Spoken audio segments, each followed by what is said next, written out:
Hello guys, today I will be making this audio trigger system, and here we have 3 examples. The first one will just be a normal trigger and the audio will come from no location.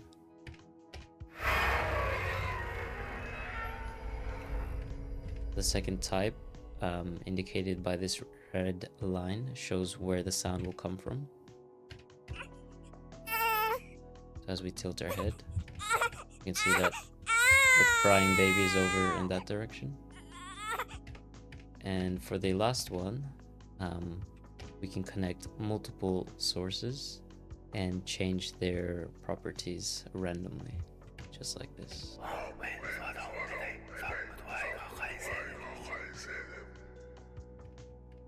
Yep, so these are the triggers we'll make today.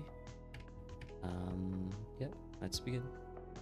Okay, so back in our third person project, under the content folder, right click and make a new folder, call it trigger. Let's double click that and add a new blueprint class of type actor, call it BP audio trigger, and double click that. Okay, so inside BP audio trigger, you want to add a billboard, and this is just like a image sprite. Let's change the sprite to S ambient sound simple.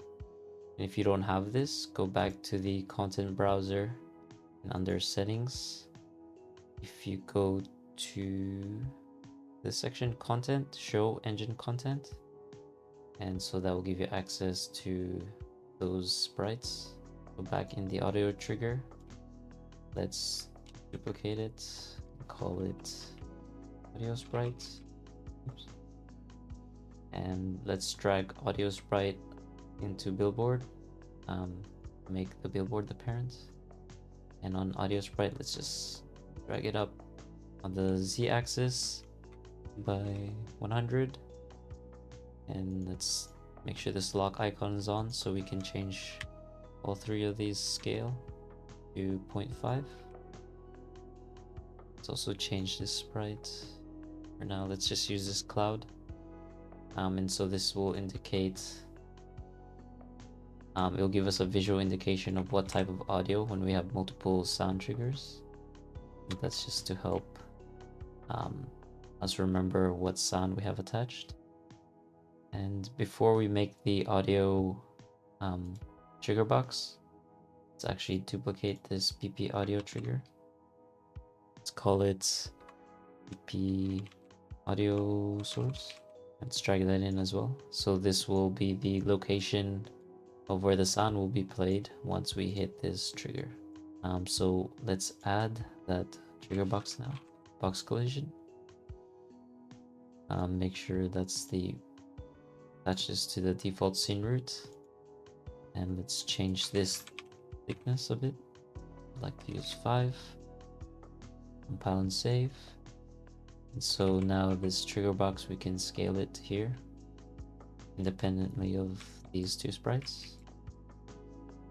Okay, I want to make the sprites and the box visible during gameplay. Right now when we hit play, we can't see when we've hit the trigger. It'll make it easier for debugging purposes. So back in the audio BP audio trigger under construction script, let's add a new variable. Let's call it is hidden, and make sure default value is ticked. Turn on instance editable and expose on spawn. Drag off from the construction script, go hidden and set hidden in game. So audio sprite is already connected here. Let's get box as well and billboard. Connect these to the target. And now we drag the is hidden variable as well. Let's connect that. And if you go back, under the details panel, it's ticked. So it is hidden. Let's just untick that. And when we press play, now we can know when we've crossed this trigger box, and it'll make it easier to debug things. Okay, so back in audio trigger in the event graph, let's get rid of the default nodes. So we want to add an audio when we hit this trigger. So select the box and add a on component begin overlap and drag off other actor to get class under utilities. This one return value is equal to our third person character, is our player character. So drop a branch node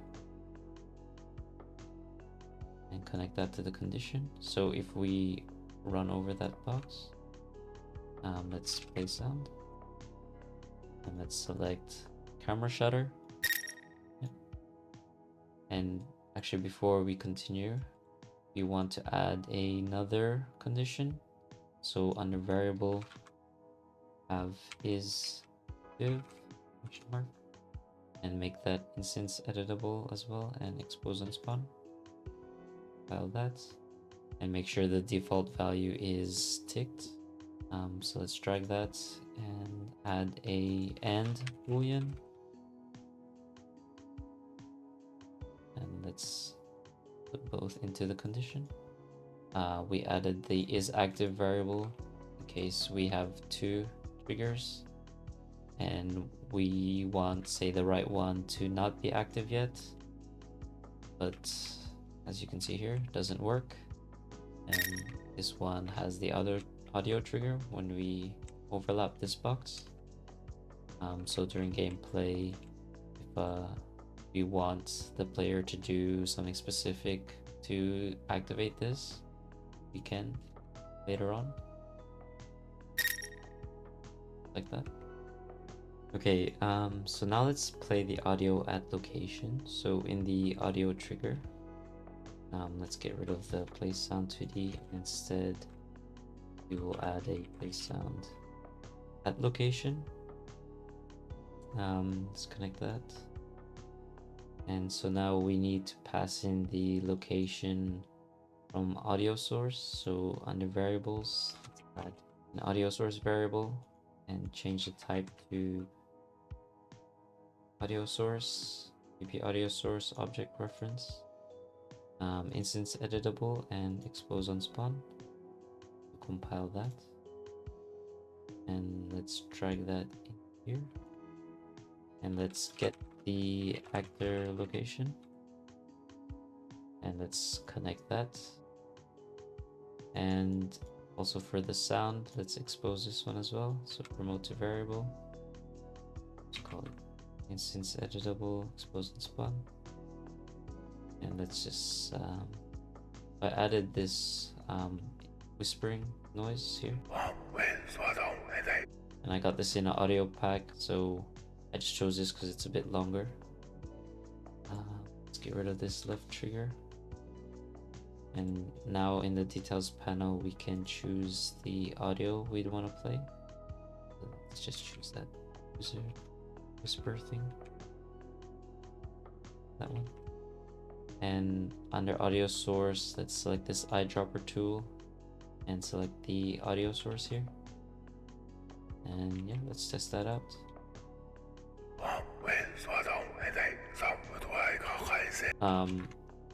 It doesn't really have a location. So like if we drag it here to the right side, we should expect to hear it from the right ear only. And that's because under the play sound location, we need this attenuation setting, which defines the distance at which the sound can be heard. So under the trigger folder, let's right click and add attenuation here, sound attenuation. Call it as a default for now. So if you take a audio and drag that into the viewport, under the details we can add the default attenuation here, and this sphere appears. So as you move towards this outer sphere, the audio will start to fade. So let's double click the default. Let's just drop the radius and the fall of distance. So if you press play and turn your head, you can see that it's coming from this audio source location, and as you move away from it, the audio starts to fade and it cuts out as soon as you exit the fall off radius. So let's get rid of this audio source and let's apply this attenuation to this audio trigger now. Let's actually promote that to variable. Just call it attenuation, and it's editable and expose on spawn.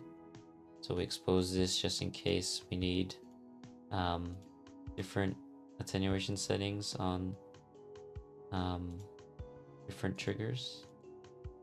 Actually, let's select the default here for now. And yeah, so this trigger now has the correct audio playing at that location now. Okay, so now we will set up multiple audio sources. So if we alt drag this one and create another copy. So in the audio trigger, we only have one audio source here as an input. So we need to change this audio source to a array. We'll change that to an array there. So you can see that this gives us an error now, so disconnect this one. And we need to add a for loop now. So from this array, go for each loop. Oops. Connect that from the true. And from array elements, let's connect that to the get actor location. And connect the loop body to the play sound. So let's compile that, and we need to get this plus icon here now. And we can add 2 and select the eyedropper, select the first one, and then select the second one. And so if we test this out,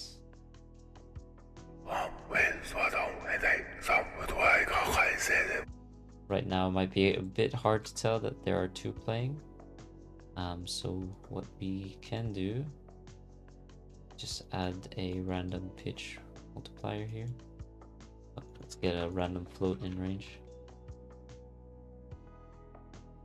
Yep. And let's go 2 and 0.7.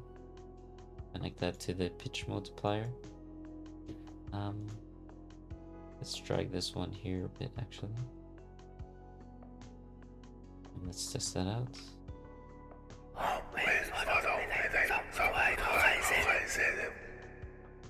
So I don't know if you can hear it, but there were 2 different voices. Let's say we don't have a location and we want to just play it at this location. So let's copy the audio source and we'll get the length. Okay. Yep, just length. So if this is, just say equal to 0, so drop a branch node, connect that to here. I'll actually drag the true from the first branch to here. And so if this is equal to 0, we will just play, so copy paste the play at location node here. Take the attenuation as well. Let's just play the location at actor location. connect that to the true. And in the false, let's connect that back to the for loop here. So for example, if we had no array elements here, and we walk over this trigger, it will just play at this location instead. And you can see we still have our attenuation settings. Okay, so now I just want to clean up the graph a little bit.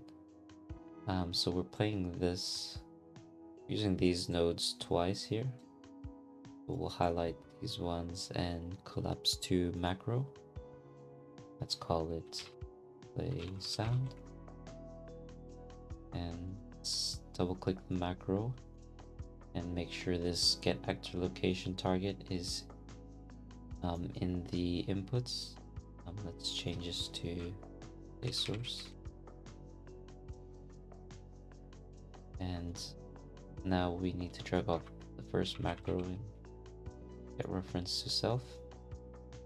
So that's just playing at the trigger location. So we can delete these for now. Paste that macro, get the array element and connect that to the source, loop body as well with the play sound, and highlight the first branch along with these play sound nodes and collapse that to a function. And let's just call this trigger sound. Just notice that I misspelled the function name here. So let's randomize this. We can make a structure. So in the trigger folder, write structure here. St audio values. Double click that. And for the type, let's choose float range. And we need volume, pitch, and start time. So write volume here. Two more variables. Pitch, and then start time here. And in the default values, volume, we need a max and min of 1. Default as well as 1. Make sure you change the max first before you change the min.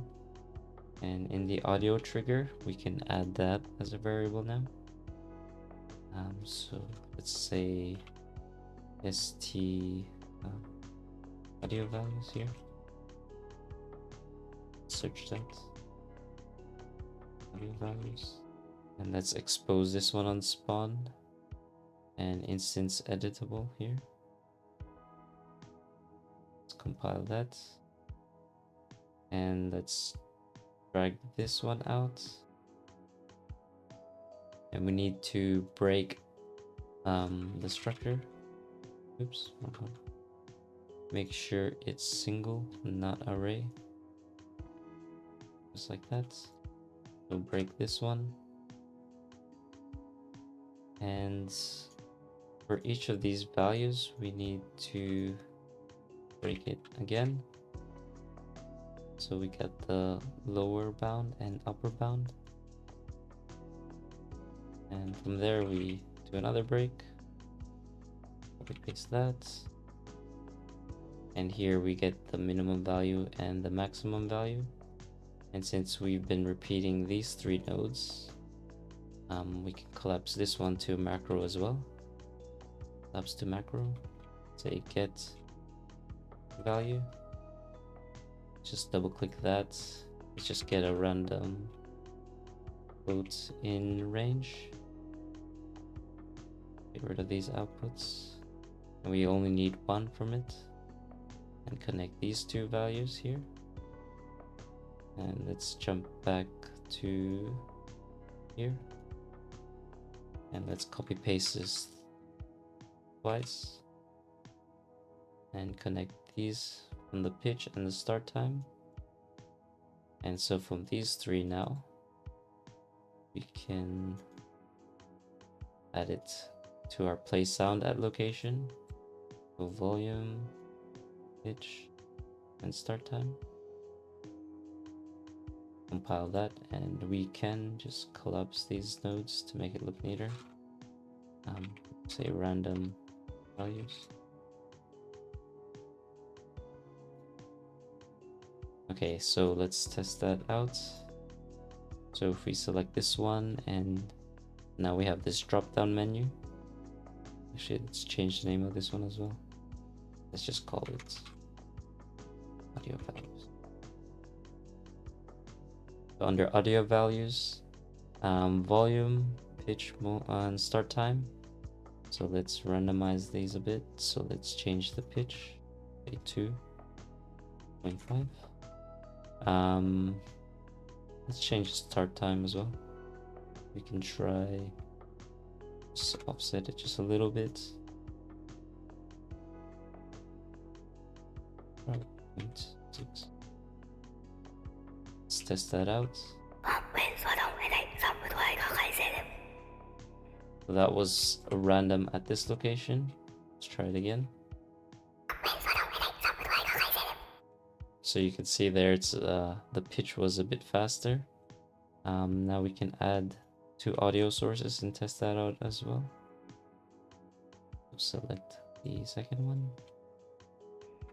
The left one is not working, probably because of maybe the start time.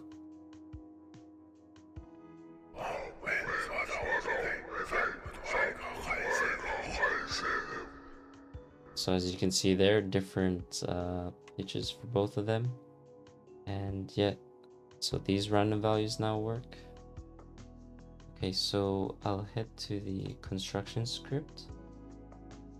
In here, we will add a sequence node. So we're gonna be doing 2 things here.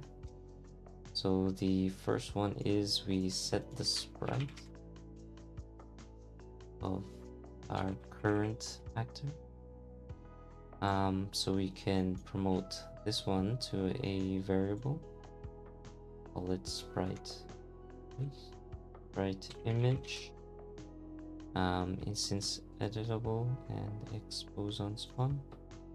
Compile that, and let's set the default as this atmosphere thing. Let's connect that to the first sequence. And next, we want to set the audio source visibility and sprite as well. So we need a for loop here. Connect the audio source to the array. And let's change the sprite so we can drag off the array element, set sprite, audio sprite. And let's copy paste this variable here. Sprite image goes into there. Loop body, connect that to set sprite. And now we need to set the visibility. So let's drag off set hidden in game. And we can connect from the array elements. Let's get the billboard. Connect that to there. You can use this one as well. Just copy paste that. And let's connect that into the target as well. And we need to get this variable, connect that to the hidden. And so on completed, when it's done setting the audio source, it will set itself as well, whether or not it's hidden. And we need to do one check here. Again, if there's no audio source, won't run this, but it still sets its own visibility. So we can actually get that from your sound function. So this branch node here, paste that into there. from then 1 and into false. Run that loop, and if it's true, so if there are no audio sources, we'll skip this section here. I just want to reverse the flow of this, so I'm gonna drop a not in here. So this one, so if it's not equal to 0, it will set the audio source, and then false will be down here. And yeah, let's test that out. So currently we have the audio trigger as non-visible, so these two should show up now. And yep. And let's try changing the sprite as well. Let's change it to this box. You can see they've both changed as well. And again, that's useful if you have multiple trigger boxes and multiple sound sources like this. Set a new audio source here. Change the sprite. And we can see that these two are now connected, while this one is still connected to these two. So it really helps when you're managing multiple trigger boxes. Okay, so I just realized that in the construction script, I don't need this down here. Just delete this one and bring this one up here instead. It just makes things a little bit neater. So back in the event graph, we need to create another variable. Call it play once. So if you want this, and change that to boolean and instance editable expose and spawn. So if you want this to play again after the player steps over, we can do that. So after you trigger the sound, if it's true, it will set is active to false. So when you retrigger it, this one will return false. What we can do is we can add a event dispatcher and call it audio.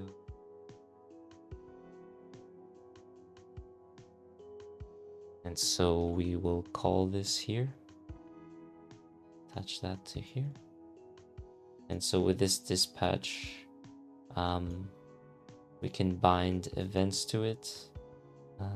So yeah, let's test this play once first. Tick this one on, play once. Okay, let's drag this one above audio source. If play once is unticked,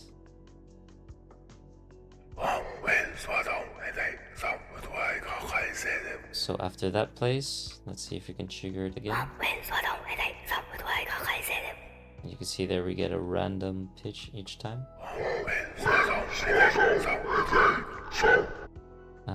So yeah, and if it's ticked, it will just trigger it once.